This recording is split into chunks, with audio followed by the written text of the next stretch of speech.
Alright. Ko wanoda kubhadhara in kind. Variko hamuna mambosangana nawo. Ndafunga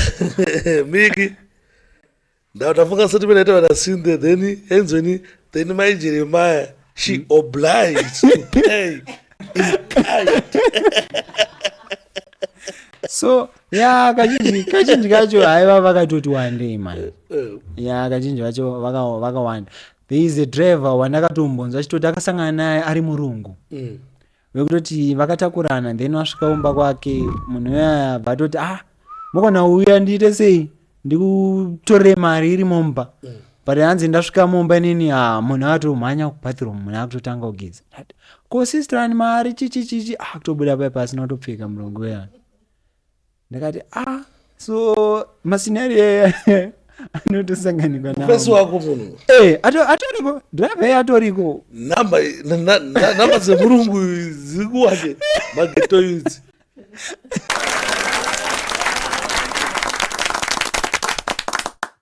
Salebonani. Makati muri Zimbabwe. Welcome back again panapa pa DJ Sparks patinobata nyaya dzakasiyana-siyana patinokurukura nyaya dzakasiyana-siyana tiri pa Uncensored Podcast Show. Muzona nhasi ndina driver weInDrive mashofe munonzi mashofe vanoti mashofe inini mwari akazondiwanira nyasha handisi kushandira nemashofe murungobhola muriwo saka tikoti but ndinenge dzakawanda dzandinonzwa dzinenge dzichiitika ikokoko dzinochinzwa nashandi because shandi ndiye anofamba neInDrive. Saka anenge achindiudza zvakawanda zvichiitika ikoko zvaari kusangana nazvo. Vamwe vacho vari kungoda nzoni kana vachinge vashaya mari murungu wati kutama pasaidi then wobhadhara. Saka inyaya dzakawanda dzatinonzwa. But before tisati tapinda mukati menyaya memuona kuti paka introduction. But muri Zimbabwe, please kana uchinge first time kusvika panapa usina subscriber, please do subscribe. Kana uchinge usina komenda utoda kunzwa pfungwa dzenyu maonero enyu ezvinhu akakosha zingai tinomadawo patinenge tichiita zvinhu izvi. Malove nemalikes akatikoshera futi pfungwa dzenyu dzakanyanyisa kukosha. Saka mudana murisei? Ndiri bomda ramene mashofe. mashofe. Saka munonzaniki? Sita ndi billiard morgan. Billiard morgan. Sita ndi billiard morgan. Saka makazopinda kumaInDrive rini? I think ndane 2 years ndamboita zvekutengesa airtime. Anoziva ndiri pakona pedu paposto panetwani. Ndatoshamisika kuti nyaya dzeInDrive ka. Ndazongona unoziva kuti Zimbabwe manje chinhu chinomboti chikafaya chimbodhakwa chikafaya chimbodhakwa but zveairtime takambosiya. Ndokuti tiri muZimbabwe. Ukona zvinhu zvidaro. Alright. Nyaya dzakawanda dzatinonzwa about maInDrive chokwadi chezo. Especially nyaya dzechihure dzakutowandisa kumaInDrive. Vanhu mimi ndimi kunsofa pa statistics dzavanhu vari kucheka ndimuri pa number 1. But unoziva generally manje ukataura uchiti paInDrive ka mostly ndatingoti maZimbabwean generally. Although isusu tinozongobatirawo because unenge uchilinka nevanhu zvekudaro pakuti padei maybe unogona kutakurana nevanhu 10 unogona kutakurana nevanhu 20 so zvinozoita kunge InDrive specifically but I think generally kungoti maZimbabwean vari ku no hatiti maZimbabwean because isusu kwatinotambira isusu hakuna vanhu vanenge vakashoterwa isusu kwatinotambira vanhu vanenge vakashoterwa hakuna vanhu vanenge vachida help stereki but kwenyu kumanyika munhu aona kuti chakura munhu rega kuti anaenda kufiyo usvika kufiyo bvasheya munhu wake chipande but ini chandoona unoziva as a driver chandoona mostly it's not kuti madrivers ndo mostly vari kuoffer the service kana kuti ndo vari kuzotanga maclients but mostly maclients ndo vanenge vatoneminyati yes yekutoti maybe pamwe ndo intention yatoitira ride iroro izi. Alright. Because unoona pape pano requestwa ride kazhinji kacho inini handisiri ini ndinotarisa client kana kuti ndosarudza driver. Client ndio inotaridza kuti ndikuda driver uyu ndikuda driver. So sometimes munhu anotogona kuto request atokanganisa kuona face yako zvekuti panopinda anotokuti iwe ndiwo ndaona here inini kwandiri zvakatomboitika izvozvo. inini ndine munhu amboitira indrive panapa ndakuda kupa indrive ndati tonedi vanhu vamadrive acho drive akatinakei handi kuzonaka kuti ndikutangira kuclient not kuti anyway tisati yanyopinda mune zvinhu zvambosangana nazvo sevanhu vanoita indrive chimbotiudza process yacho yekuti uzonzi iwewo wadriver weindrive chii chinhu chamboitika chii chinombonyazoitika ikambani munoita sego munenge munosangana munenge munosainirana here zvii zvinomboitika ndine mota yangu ndakuisa paindrive chii chimbonyazotitsanangura. So normally indrive I don't know hangu kana kuri kuzochinjwa mberi, but for the meantime you just install application rako, then otora bhuku rako remota, then osenda paapplication otora chitupa chako, license rako, tora picture wakazvibata, then you post, and then pane payment platform yanoshandisa ipapo isedha uchashandisa visa rako kana kuti maybe EcoCash or One Money, obva waisa madetails ako because vanodeducta mapercent pa I'm not sure about the percent ndakuita njika because kapercent kacho akanyazonzwisika pakuregister. Saka zvinoitika ndekuti kuregister akandikitisa kapercent akanobviswa ukona client uyu sombotowa request apepe pa client ya request andika zuroti client yakati $10 ivo vane kapercent kavanongodzupurawo kamwe kacho vanoti kanoenda kutax government kwedu isusu muZimbabwe yedu, imwe inoti vanoenda kutax, imwe yacho vanoti ndema upgrades avo eapplication inova iri yavo ivo vanhu indrive. What? But iyo indrive ndiye vanhu vemuZimbabwe kana kuti vanhu asi mazimbabweni yemazimbabweni atingona tap and go mazimbabweni haisi because itori worldwide, even ukaenda kuSouth Africa you can use also indrive. Alright. But mari mukuita here mari inenge ichiitwa here because after ndozona ndakanga right kachoka kubva kana munoma ndika kepondo ya ona manje ndinongoti pakatanga indrive mari yaitika chibaba ndikunyeperai ende madrivers ayo ari mashoma zvekuti iwe Sparks waigona kurequesta ride rako uri muna kaguyu inini ndobva ndaona kuti mari haishomai ndaigona kuaccepta ride riri kuenda kana kukambozuma ndodzoka ndokuona usati wawana driver iyoyo. So but for the meantime manje izvozvizi ndikuchaya panobuda madriver angachiti zvekutoti iwe unongonzatobuda but watomboriona ride rangoti ratobaya because vanhu vese vakazongoonera dhiri kuti unozani mazimbabweni vanhu vanoshanda zvekuti kazhinji kacho vanenge vadonzi ari kuita kana mabasa 5 samwe munhu anogona kutongoti kana utoti ari pabasa pake atori pabasa kana pagraft pake akatongoona ride ari mubasa otongoti ngaenda kutoilet otonosiya munhu saka ndozvandakaona. Saka manje tikabva tawanda madriver aya wanda chibaba ofita vanhu vanenge vachitakurwa vangana noafodha mari dzakadaro. But ini ndinonishamisa sometimes bekutatika kubva mtown kuya kuno kuBluffy kuno ngandika ndinyatsona pana about 11 kilometers ndikona ubva wati kudara $5 ndokakuleta kuti fuel yaunongoisa iyo inenge mari yekuya kuBluffy kuno ngandika ubva wazodzokera kana unoona kuti ukasvika kuno ngandika ubva wapaka woda kutsvaga futi mwari padhuze panapa. So zvaka modi yakanyatsoitwa paindrive I think ukanyatsotarisa background yaindrive payakatangwa munhu uyu angasingade kuita as a business but iapplication raakagadzira normally kuti maybe pamwe makuenda padn paipai iwo kwauri kuenda ndokuri obva watsvaga ride remunhu ari kuenda kwauri kuenda ndo mostly, but akazoti achiriita sebusiness. So modi yakashandisa ndeye matax. Antonoza tax iwewe tax vanhu vanoti inodhura but tax haidhuri. Chinoitika ndechekuti tomboti kunokuya kuBluffy kunoku munhu anongokuchaja $10 because ari kuti inini ndichadzokera ndisina munhu. Saka application rendrive rakagadzirwa kuti iwe ukaenda uri kufanira kunotsvaga munhu ikoko kwaenda ikoko kuti uende kumwe kuti uende kumwe. Saka zvikuru kuti ndogona kuya kuno and then ndofanira kutsvaga rimwe rinobva panapa richienda kwandabva kana kuti rakutoendawo samwe iyoyo ndichitoenda ndo modha yakagadzirwa kuti kwaunenge waenda ikoko kwatika unofanira uchimirira kuti chirire uri ikoko uenda kumwe vozvechiwa ukada kuti udzikire kwawabva unogona kumhanya madhifi tomati madhifi kumhanya dhifi zvekuti haichatokwana hachichatomeka sense.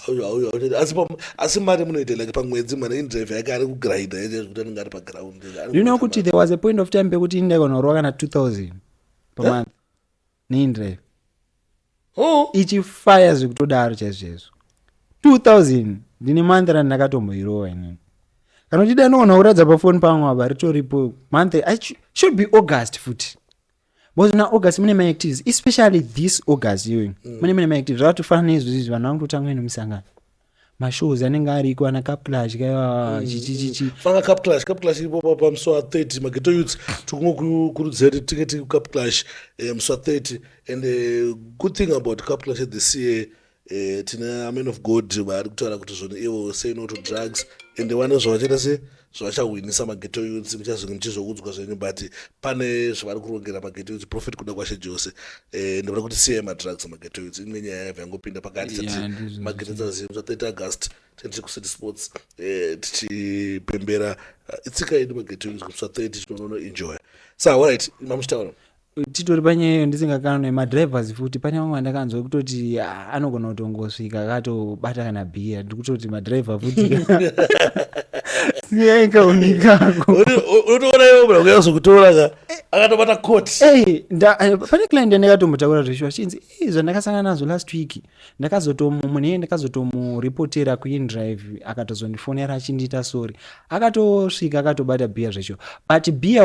was not the point nyaya yakazoita ndeyekuti after amwa bhiya akaita sei client iri kumuza kuti ndatishandise irodhi yakadai sezvo ndiri munhu anonoka chichi aitoti aiwa mundiuze rodhi yekuenda naye stuff client akazosvika pakunonoka so chimwewo chinhu futi mabeers aiwa ndati drive tisingamwe ndo zvimwe zvinokonza maaccident oona but ko mariski ari kusaidi kwekuenda hapi zvekuti mariski whether akambosangana nawo neakambosanganawo netimu yako anovhasi munolinga ndizvozvo ukona izvezvizvi ndikuona kunge kwane kuti robbery chaichaika inenge yakuti one day there was a point of time pekuti raidiro pane raid rakamborequestwa raive riri paairport apo richiti roda kuenda kuchinhoi raidiro raive $200 ona ndakatarisa distance yo is distance yekuti kuenda kokoka nemari iyo yakawandisa waisa ndakatofunga ndakati muda kuenda kuchinhoi zvanzi daenda chinhoi nyaya tazoisa mari yo because tine luggage iri kurema chakadai anongoza munhu kana chidzurika ndege obviously anachiziva luggage iri kurema mari but manje yakazoitika inini ndine application randoshandisa rotaura zita remunhu so munhu paakarequesta inini ndakamhoresa nezita so iwewe gaya kuti iwewe kana uri robha wobva wamhoreswa nezita rako sikutoreva kuti dhiri richabuda isa saka bva nditi sorry tadelayiwa chichi achakwanisa kuita sei achakwanisa toya mangwana so inini ndazongoti mangwana boa isi nyaya vanaenda paakandiudza nemire shamari dai munhu anobatika so sister yangu ndakazondiudza kuti iwe pane musikana undidzoti akaasipta ride repaairport raenda kuchinhoi and then atakurwa nevanhu vaya vakazosvika anzi vaive vari 3 vakomana vasvika on the way chinhoi anzi vakangopaka pasaidi chama kutoti tipe zvinhu zvese zvaonazvo vatotorwa masini ese anga nawo mota hanzi vakabvisa matayi vakabvisa mabhatri siya ingori yakadaro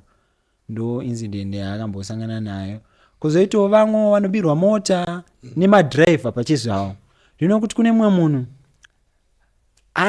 anenge achingozviti ndidhiraivha but iwe unogona ndatingoti vanhu maowners emota ndo vari careless because most of the time hazivi kana kune uchigara dhiraivha wake ende unozotonzwa atenderedza pasocial media kuti ndakabirwa mota nemunhu akadai chitupa chake ichi ndo mamwe maincidents anosanganikwa nevanhu akadai in terms of nyaya dzekubirwa nekudidi but hazvinonyanya because unoziva muZimbabwe munopisa kana tara kutaura nyaya dzekubirwa nekuba saka hadzisadzanyanya zvadzo compared to I remember rimwe days ndichipinda mutown that is muna first nani pachonzi pane mfesi angaurayiwa angari indrive alright iyoyoyo nyaya iyoyo ndichizonyatsocherechedza vanhu vazhinji vaiti yange iri off indrive but ndidriver weindrive kana ndichiti off indrive zvikureva kuti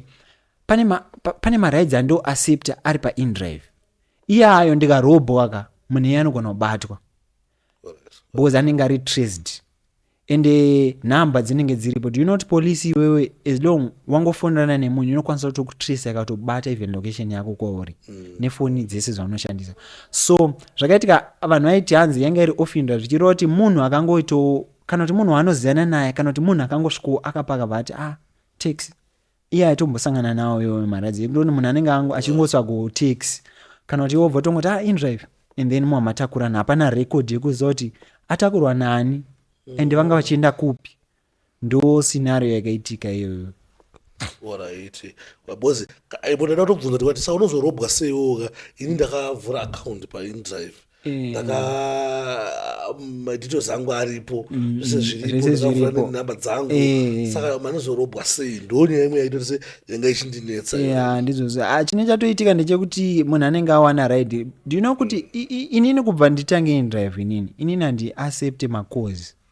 Iwo Sparks wakatonifonera uchiti wadi mjama ndoda uendeswa kwakadai so. Hadiriro kwandiri harisi valid. Pozoona zvinoitika nhasi ndatakura munhu mangwana anchazoti wandatakura ndiani. Vanhu vanenge vane namba dzangu vakawanda. Ndonofonera kana netsotsa vakatoudzana kuti hapane kamfana so kakadrive waziya. Ndotoplanirwa papa and then ndarikutosangana nema1. Mostly ndo zvinoitika especially vaya vanozviti tine maclients edu. Chirungu kungu accept a ride repafoni because retraceable. And rine emergency rekutoti ndakasangana nema1 paIndrive. Pane button ritoripo rekuti I can even press pakatoonekwa kuti ma1 kana kuti pandiri kuti unotora ride ndakaona kuti handisi kurinzvisa I can even share my ride iwe ukatotanga kutonditeerera. That can be monitored. Alright, ndo zvinotoitika. Even kutonzi paitika kana accident chaipo there is a button aundokwanisa kutopressa pakatokwanisa kutoaccesswa ambulance yachai. But kana uchinge wazviita off Indrive that cannot be traceable. Even kumataxi chaicho vanokuudza kuti handikwanisa kutirese anenge atongori mahwana akatongozvimirira wakatongodana. Alright. I think maitopajekisa panyaya but imwe nyaya inotinetsa futi tada kudzoka papa nyaya tatambokata yaya ndikuona vana vari kubhadhara here ko ungasangana nemunhu asingabhadhari asi uda kubhadhara anombotare asati tasvika kunana shandi wasingadi kubhadhara tombotaro wasikana kana monya wangotakura nezimonya shandisa ndise matarisire vana. Unoona nyaya inoitika ka ini chandakaona every business rinoda kuti unorihandla sei iwe pachizvako iwe. Do you know there was a scenario yandakatombosangana nayo ndakatakura mambuya 4 vaitobva kuBileki ndakangana kuti kaBileki kanonzi chiyani. Saka munhu akaisa raidire havasi mambuya aya muridzi webhawa ati kuti utakura chi mambuya wende nawo ndatakura mambuya ka ndakatovatsa ati yati $5 tichisumuka vaenda kwamachipisa. Mambuya aya tasvika ndadropa wekutanga saka ndakava ndatoti rega ndigare ndabvunza mari yangu ndichiri panapa pekutanga pamwe handi muna nemari ndakati mari mogona kugara maita sei mandipa zvanzi konopiwa mari ndikati kokupiwa nani imi murimi vanhu vandaita sei vandatakura zvanzi munhu atoisa raidi ye ndianga ifana kukupa mari ndikati but mamona akakuti anobvira waya pamota kumunogoti ini chandongoda ichi imari yangu zvanzi isati torina mari isu. Right. Komunogoti hamuna mari ndakutakurai sei zvanzi hatitorina maybe tingatozokusendera. Vamwe vacho vaisara 2 pabatosara 2 vasara pepe ndikati saka inini mimi ka handina kwandichienda nembozi redransi rapera mimi handichakwanisa kunokusiya izvozvo inini handimati hapana mari. Mambuya hapana chandokwanisa kumaita wangu ende manheru kuti ndadaenda nawo polisi zvinotondidyira imwe time unoona ndandati handichakwanisa zvanzi mune matondiitira utsinye because panapa panopondwa vanhu ende ndakapondwa mimi ndimi wanonzi wamapedzisira aita sei mapenzera ngemune ndikuona ini nditarise zvechuo nditase panhu pacho ndikutoona kuti ndakaisiya panapa utarise time futi nditarise time ndikati panapa ka kutongoti ndashandira gamedi ndakatongoona vatakura mai vavaenda vandatonowasiya vandatongoti kana mazongoitiwo muime murefu munozongosendiwo mari yangu nhamba dzangu ndoidzi vandatongoti nanhasi mari nanhasi haisati saka unosangana zvechiwo nemascenario akadaro ekuti munhu and imwe scenario yandakaona do you know Michael Max? Handi ane nyaya yekunzi akamboendeswa kupolisi nenyaya yekunzi anga asina kuda kubhadhara what iye bvazouya amene ipodcast ipe ndakamuona achiti hanzi inini zvakaitika ndezvekuti ndakatakurwa pana mudzo ndirazopfuura nemutown ini ndaenda kukamuzuma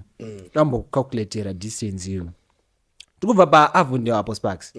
ride rover rati $5 kuenda kamuzuma zvikureva kuti hatisi kushandisa road yekuenda nemutown zvikuru kuti tikushandisa road yekuenda naagea takatotina neapa takatopinda neapa takatosvika padhuze handika and then zvikuru kuti iwo kana wati une magudzi auda unotenga mutauni iyoyo kubva kuavondale kuenda mutown that's $3 saka zvikuru kuti kubva mutown kuenda kukambozuma $2 here hazviiti saka zvikuru kuti mari iyoyo inotofanira kunge iri pamusoro ende unonosangana nemwemwe nekuti adaro andika ini ndotokuchaja because ona uchanoshandisa time pakuti uchada unoorder kana iri food ndakunomiswa 10 minutes pepe imari kwandiri unoziya I can even charge you $2 kuti ona time yatatenga masina aya ndashandisa time yambozi chinje kanyanya kukosha kuna driver inye time mari ndogona kutoti aina basa but time so iyaya masinari ekutoti driver wese kazhinji ukasava honest neclient uchiitakura ka unoshandisirwa mahara zvichiwa makatonetsana because iwo unenge wakuexpecta kuti ndandaenda nayo kusaka ari kunzwisisa kuti achanipa mari iwo uzoona ukutopiwa mari yeride utoona munhu atokunda nangupa mari yangaiswa paapplication but iyakutenderedza nekunhu kwaasina kuisa so kazhinji kacho ipapo pano but handi munofanira kuwirirana usati atenderedzana kuti shamwarika bozi ndakakuti shaa ndokumbira kuti tikupfeni mutauni ndokumbirawo ndokumbirawo nemacapital letters handikuona iyo vati bo so unoona gara waisa unoona nyaya inoitika ka chandakaona maexpectations atentinawo isusu as madriver ka tentajairana kubandirana nevamwe vanhu bo saka ini handisi kuziva kuti munhu ndatakura naye nhasi anonzwisa kusvika papi kuona ndine mumwe musikana wandakamunotakura mumillennium heights wangu mene chaidzo kunzwa and aitoenda panonzi pane kanga restaurant so kari muna enterprise kanopisa baba maprice anotangirawo ma20-25 ndakatosvika pabva ndamira ndakamira 10 minutes munhu angauye ndafona sisterani bo here muri kuhere anzi very sorry my brother ndiri kutoenda kutodzorika mastairs dzimwe 10 minutes da ndakati sisterani ndakuenda anzi don't worry ndokupa tipi ndakati tipi zvangofanira nekuti iride kari kandimire ndakamira 30 minutes dzepawatch ndakasitika ride ro reve $7 apa ndanzi ndikupiwa tipi ka ndakati saka chine chiri chirungu ka wangu munhu akudzurwa zandapiwa mari $1 baba ndotipi so uri kuona tawirirana anangana maslay queens tawirirana but maslay queens shungu apa zachana ndakamisirwa anzi dress rana nakapfeka ndazozoona kuti rakabvaruka apa saka ndandakuchinja 30 minutes ndo zandakamisira and that ndakupiwa $1 saka chinji kacho I think kugara tataurirana mari chaichaiyo kuti ukundipa mari ka zvogona kutibatsira kana tichisiyana tobva tatongosiyana ipapo zvishuwa zvototibatsira izvozvozvo ndo ko wanoda kubhadhara in kind variko hamuna mambosanganawo nawo ndafunga miki ndafunga sati penaita vana sinde then my Jeremiah she obliged to pay in kind so kazhinji kacho haiva vakatoti wandei mani kazhinji vacho vakawanda there is a driver wandakatombonzwa achitoti akasangana naye ari murungu vekutoti vakatakurana then wasvika umba kwake munhu uyaya vatoti mukona uya ndiite sei ndikutorere mari iri mumba but hanzi ndasvika mumba inini munhu atomhanya kubathroom munhu akutotanga kugeza ko sisterani mari chichichichi kutobuda pai pasina kutopfeka murungu uyaya ndakati so masinari anotosanganikwa nawo pesi wako munhu atoriko driver atoriko namba dzemurungu zikuwande mageto youth saka unosangana nawo zvichiwana inzwa yemudara kutitaure nyaya ilolo wati wewe pane shamwari yako ikasangana nemurungu aida kubhadhara in kind namba dzemufesi utonadzo ndotodzwana namba dzemurungu dzotowanika tisikazozive manje dzemurungu kuti achikwanisa kutipere but dzikatsvagika dzowanika ndine pombiri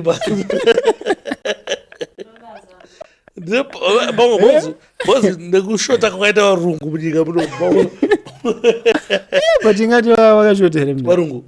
asi mukusangana nawo mudara paindrive ukati uda kudya murungu unogona kungodya mudara varungu vari kukugona kutaura kwako chete especially maforeigners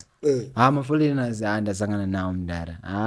maforeigners vatoriko zvekutodaro. Kwaiwo mabhenzi anodiwa here paindrive? unongorejista iriko. hamusatombonzwa yekuti pane mufesi anotorwa nerapta toti rotonzi ndatakurwa nerapta yasi. Aiwa, yerapta takairamba. But iriko rapta yatakura mabhebhi chete zvazvokuti chimoko chako unochidzika murapta kuti idrive hakuna rapta iri paidrive hapana. But unoona iwewe Sparks ka unogonongoti hona inini ndiri kuenda kana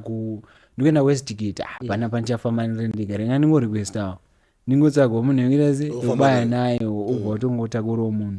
Saka madriver unokwanisa kurequesta kana kuda ride? Unorequesta like undonyoti mutsvaga mwana uri kuenda kuWestgate. unotoisa riri ride, unotoriisa riri ride kuti from here to Westgate because pano point A point B. Point A ndoye paukamira, point B ndoye kwauri kuenda. Alright, anyway, but ukundiudza kuti varungu vari paindrive? Varungu ndopawakatozara. Varungu unoziva kuti chana vanhu vandazinzwiri chipa. Hapasina need yekuti tiende kuUK kamaketoidze urungu zvinzwa. Bozi vamwe vangu vachitokaenda kuUK nika. Ndopoonenene plus izvezvi zvekunyepa kuti anoda taza mulungu. Aiwa man. Anoda kutakura from town to Westgate. Hapasina taza chabuda. Aiwa hapana. Yangu kana 6. Ndichona hapana vandakatombotakura inini mavhetsi vakatozoti tasvika pane kamwe karestaurant kari kuHighlands uku tasvika zvikanzi my bro do you mind ndakaupa $5 ndakatoshandisa mota sebase. Ndakati sebase zvikanzi ndokupa $5 handi pane pasina kwataenda chichi. Ndakati wangu $5 wadi hako ndangokudriver waenda palodge zvikanzi just 2 minutes. So sometimes mavhetsi acho kutonidhurira unototsangana nadzo futi koko aitoda kutorovera sindi chamota. But vanoda kubhadhara in kind munodhila nawo sei? Unoona kuti inini hangu uona inini ndakapinda paindrive ka mostly ndine matargets ona. Saka kana inini ndine target ka ndakasangana nevanhu vakadaro ka kazhinji kacho munhu anodaro unozoti unomuona even usati watomboenda kure kuti ifesi ndakaisekerera ikai kana mari yangu andipiwa apa. But kana kwauriwo utoriwo panzara yako rinenge tori ugive. But kana uri munhu ane target seisusu unoona kuti unoone target uri pamwe uda kubata $50. Saka ukatonge uchisekerera vanhu vakadaro handiunyepera unoenda kumbosina chinhu because vakawanda vanhu vavo vakawanda especially mabhebhi ndiunyepera unoshandira mahara ndo mostly unodira few kuti even kuita relationship chaipo nemunhu wasangana naye paindrive unogona kutakura munhu iyeye chete udzigaya unokufonerwa ndiri kuningi wadi uri papi unoshandiswa. Saka mostly ndo imwe nyaya yangada kubvunza kuti wati beside zvekuti wada kubhadhara nekind iwe una kutonakirwa unika chimoko watona tika chimoko kandinyaka zvatofanira kana moko rangu ini ndakatojuma naro paindrive. oyo izvezvi wanawinari randitonari izvozvi. And sometimes unoona kutoona kuti moko rauri kuendesera munhu ka iri nderangu iri unogona kutongoshandisa chansi kuti saka zviriko muranga atochairwa indrive nemufesi wake. Mufesi wacho obva watoona kuti ari kutoremera nekubhadhara sinde racho iro raidhi roro utongoona kuti panapa ndakatomecha kuita anenge zvechiwa mazinero yatoriko manje unongoti achimoko onaka ini ndiri busy andika saka ndiri busy reke ndingotsvaka indrive ndokusiya pachi ndosiya patini but wotozoona kuti moko raukuenda naro ndo rako chero ndo moko rako chero saka zvitoriko. Right, koma advantage iwo ndaapi? Tachimboti cheshe madisadvantage ekutakura vanhu nekuita sese madvantage atingatoti ekushandisa indrive generally so mostly indrive iri safe. Mostly unoziva kuti vazhinji vanoshandisa vane mota dzavo imota dzavo dzavanoshandisa paindrive. So kana takutotaura nyaya dzedriving obviously vanotobata mota dzavo boona ende unoziva kuti ndopese paonapo saka hapana pochambo-driver reckless. Akashoma kuti tione munhu wendriver achienda oncoming. Chingatoitika ndechekutoti client ndiyo ingatokuudza kuti ndakanonoka kana kuti chichichichi. Pane musikana wandakatombotakura inini ndaitobva naye kune imwe mbinga ndichienda naye kune imwe mbinga iyoyo manje iyoyo ndiye muridzi wesini manje yekuti wewe utobva pane umwe mwana ndika azvinoitika kuti maybe ndatumira chimoko changu panapa ndikaano chimoko changu ngechete padeni chodhaivheta ruti. Ndasangana vasikana vakawanda chibaba vanodaro, ndasangana navo vakawanda ivavo. Ndakabva naye musikana paspaye pana Montagwa achitonza ruenda padini atingi udheni kwa Warren Park but takazopeisira takujongo chonzo kuti wangu togoneswa pfuti tese because inini nhana explanation kuti why ndanonoka kana ndandiri kupi ndatitomhanye panapo unopiwa ko mari yako ende ukavhunza unoti ndavatora pajoina wani wao so yo mashiro vatori ende zveshuwa ukabhaiza kutaura ka panotogona kutokuipira uri driver zveshuwa pane pamwe pakatombopoza pandiipira inini ndakatakura mwe mukadzi so aibva pazvimaflats zvepagrindwa zvanzi ndoda kuenda aenda kumberi kwetogeti yekumarondera kuti takuenda kumarondera toja 10 nepachikusango tonge takuenda kuhedza uko zvanzi apana pandipaziye but I think nderega ndingo-offer ndokupa $40 hapana rega nemujume kana but $40 ishoma because pada togeti kapa anzora ndopa iri 60 momza sitombo anana tometa wari kwakanaka taenda shamari momza yakakula down tikutoti sasa tese nyaya chichichi tasvika paya anza mogonondisiya yenyu panapa mogonondiridzira bhero papurazi kapawo baba aridza bhero mufeso chayo ukudei wanzi nani uye kuno ini ndakuruvhesa ka ndakuenda kandapedza tirika ndeni akutotidza uyu wauya naye ndiani chibaba nditori drive nangu uzosiya munhu zvikanzi ndiani unayo hauzoda kundivhurira gedhi saka chibaba ichi chanovharira sini ichi kupurazi waiziya madhamu akasiwa kudheni saka chibaba achisuda kuvhura gedhi because mukati mune munhu saka unongoziya boys rotanga kublema ka wawirei wauya naye ndiani nauye panapa toni pakatopodza panipira zvodai nansina active ride ka ndaitorohwa baba tonza ndiri mufesi wani active ride ndoratidza kuti arequesta munhu ndo active ride but saka ndida kuti vanhu vayatsonzwisise right it's okay saka wakazobva wazongoenda zvako ndakazoenda but ndatombovhingwa zvekuti ndanda kutokwata chamafuta odi akakatokanzira raidhi pakatomawana ndaigona kutonzi kunyepa ende ndaigona kurohwa sevanhu vari muine argument hauzozivi kuti munhu anopfuura kusvika papi ende vazhinji vacho unozoti vanhu vanotopisa ka zvekutoti pamwe anenge atonaye pfuti zvechiwa ende unorohwa unorohwa zvechina munhu ende mafaitsi aya ari easy kuitika especially panyaya dzevanhu evanhu ari easy hauzive munhu audhela naye akadhakwererana ndanoma ndambosa ndatorovana nemumwe munhu mumutonazi ndatosvika ka ndakamira vanamiswa maozi akawanda apo aibva ndati but chibaba oneka time dzamandimisa ka parodachi imwe mari because ndamira matime akawanda zvanzi tokunongoisa imwe ndati aona tiri bohandei sezvo dhei racho kwaipisa because maraidzi ainetsa ndakubvunza musikana yakangorikwesa kuti budiriro ofichi budiriro yakakura izi ndakati budiriro mukaenda nechepapi chibaba vachatojamuka shama wabvunze bhebi rangu sina basa izvozvo uruka shamani uruka ndati kuchibaba ima kuti munhu aburuke wani mandimisa 30 minutes ndakamira pana and then ima kuti munhu aburuke anombomuofenda ndikubvunza kuti urikuenda nepapi urikuenda papi chaipo because budiriro yakakura kuna budiriro cabs pamwe ndokwari kuenda pamwe ari kuenda budiriro 1 pamwe anoenda 5 ona chibaba ichi chakutojamuka shama bhebi rera kuti hapationa anga chinibvunza zvanzi aivaburuka saka mfesi uyu anenge angoona kuti inini nemusikana aita ndiri same age saka maybe angokwata akati ndakusiya futi bhebi ravo but chakatojamuka zvekutoti dhero takatopotsa ene nanda kutodofaita amene ndakapindwa nepamwe nakutoti wana wandimisa chindipa mari yechi yekundimisa iwewe chibaba takatonetsana papa azotorwa nemagadhi ake bva azonosiyiwa but aisati apera bhozi mfesi ndikutomukara nanhasi kana achitoona asati magadhi mfesi magadhi epacompaundi paaona ndokazomutora but anga ato Shamara atondisaizo senzo. Anzina nazo ndichiri kutumuda. Aiwa ndikutumukara. Kana ndinooneka munetsani naye ka but ye akandisaiza Shamara. Akandisaiza. Zvikutorevesa chezve. Right, but apana ine mamwe madhiri ekuti unoona kuti obvious pane marelationships maangona kugadzirwawo beside kuti ndezvekudyanana ndezvekuita sese hapana imwe madhiri unoona kuti kwidzawo mumwe munhu andati dhiri rake rakanaka makutodiscasa muchitoenda makutopanana madhiri. Ona InDrive ka inini zvaizvozvizvi ndotoiti platform yekuti ukacreata marelationship chaiyo chaiyo ka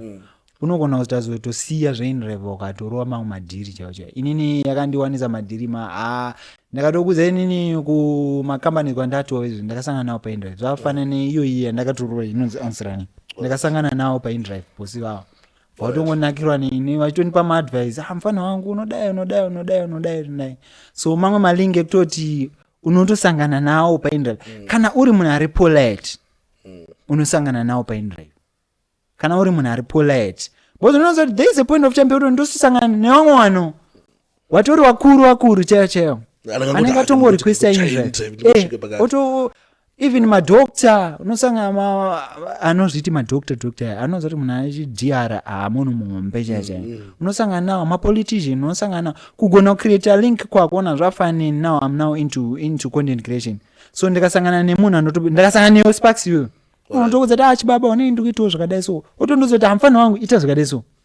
samukuita content yakaita sinda ndomita samakasiya InDrive. InDrive ndakubatikapo neapo zvekungoti zvokuti ikangoringawo muri panapa mupinda tonani.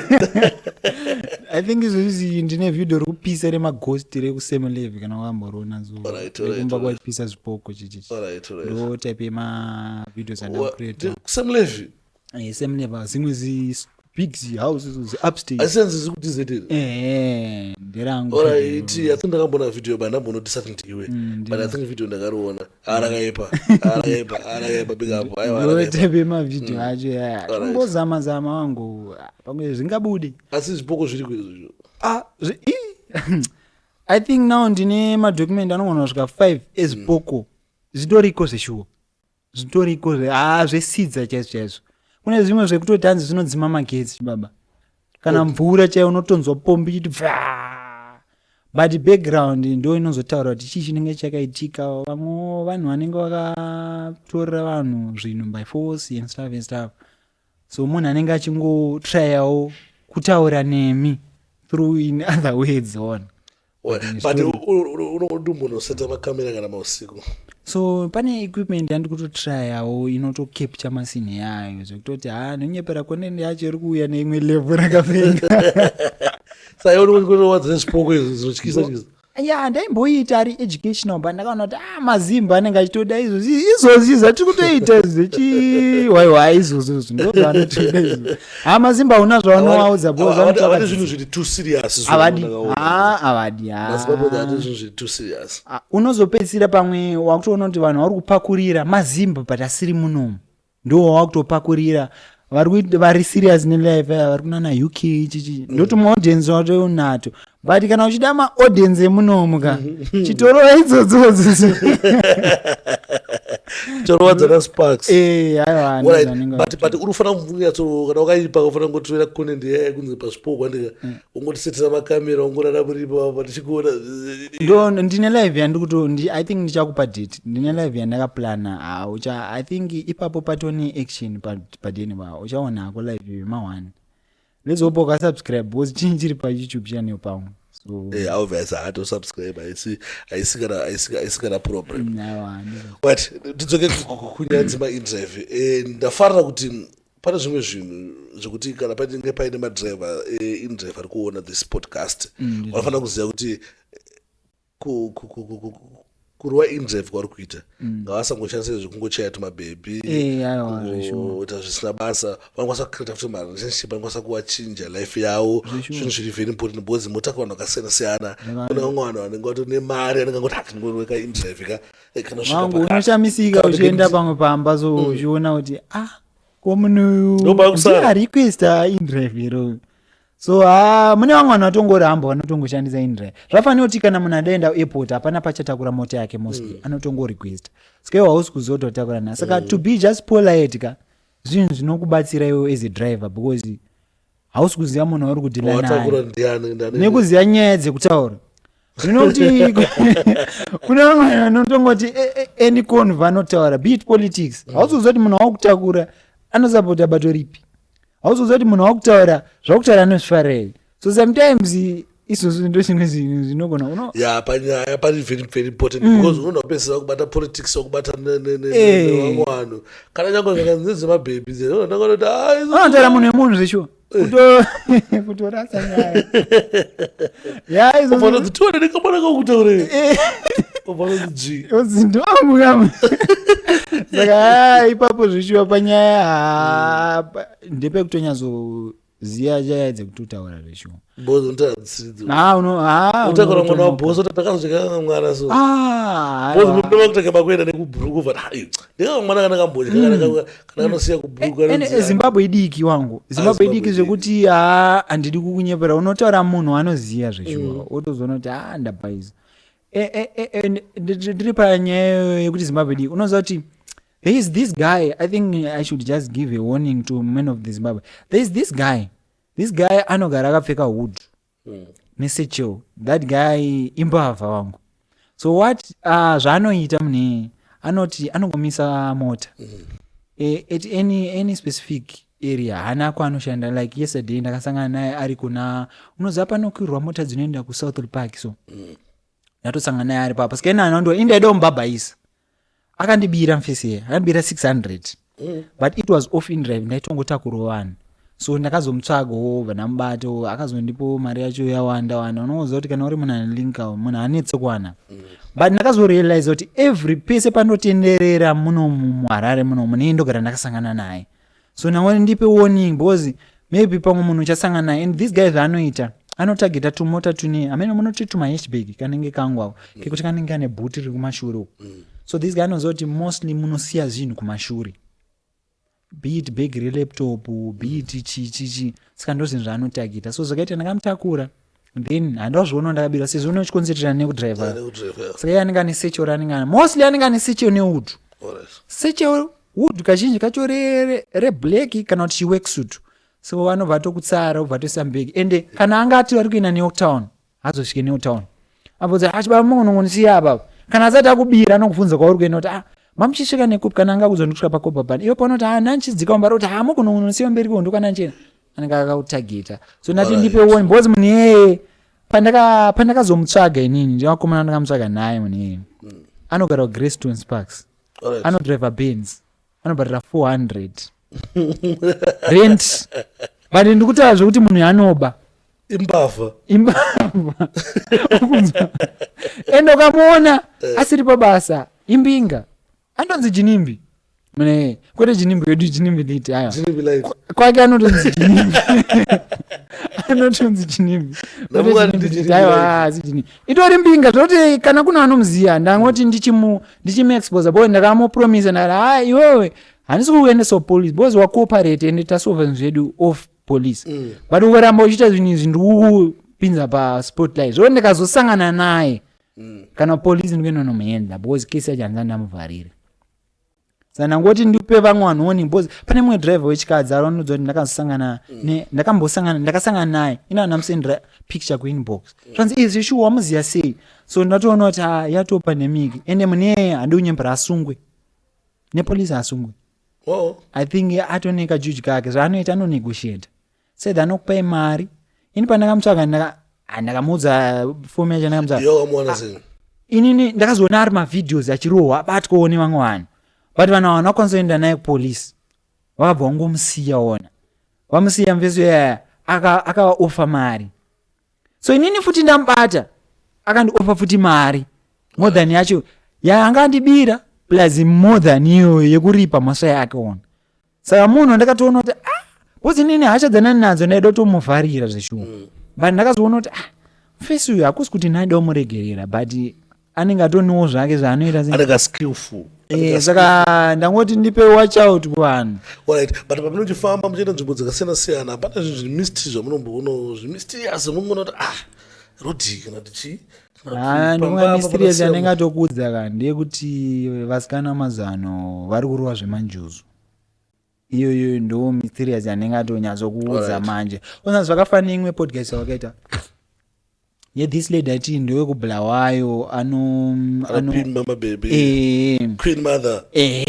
munomu muHarare vakatozara vanhu vavo zvekutoti ndakatombotakurana ndotoziya link ravo vanhu vavo zvekuti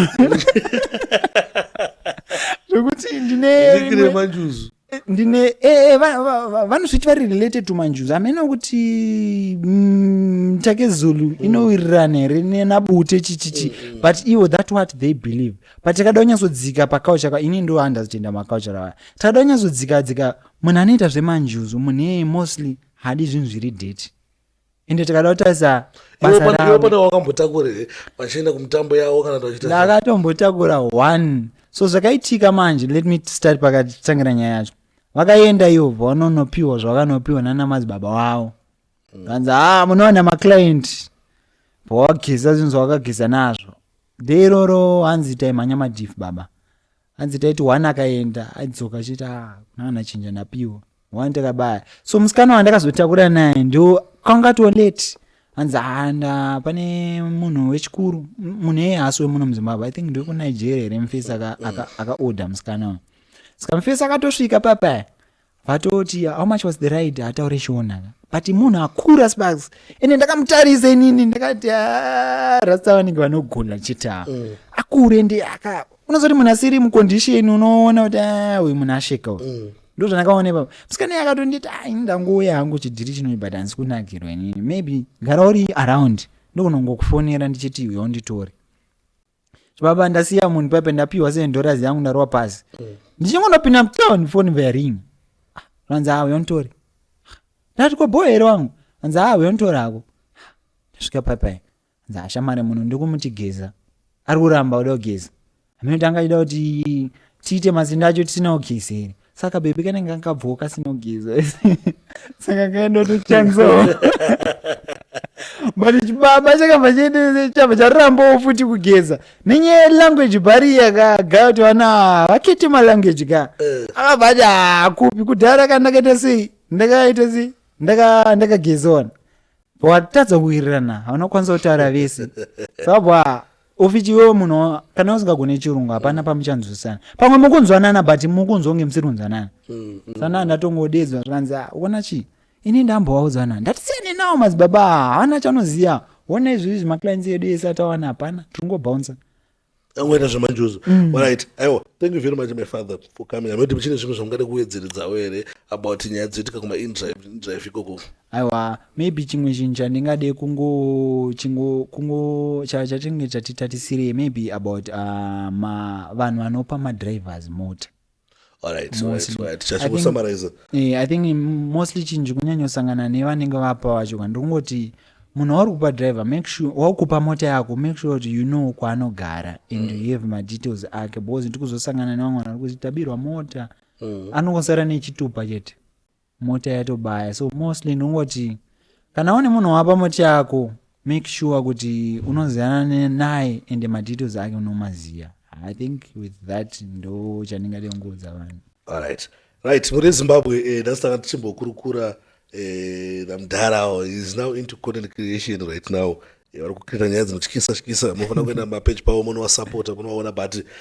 munhu aishanda kuindrive angane makore ari kuindrive sadati amboshewo zvaakasangana nazvo kuindrive saka ndofunga tadzidza nekuona zvinhu zvakasiyana-siyana zvachiita sei zvanga zvichitaurwa nemukuru zvikutisangana nevanhu maindrive then chinhu chinofanira kubatwa nevanhu vanodrive maindrive ndechekuti pamunomuchirova maraundi pepe try kucreata marelationship ari fruitful yekuti mukwanisa kuzotorawo mari kumberi saka zvakakosha izvozvo don't forget to subscribe like and share kukomenda kwakakosha futi toda kuti mukomende mutipo pfungwa dzenyu nemaonero enyu pamwe pane mumwe munhu akaita inikaundawo imwe define zvazvitaurwa panapa anokwanisa kukomendawo oshare mucomment section then vamwe vanotoona nekudzidza nekutongwara-ngwarawo varimo vachizati zvakadai zvinowanika with that we are out.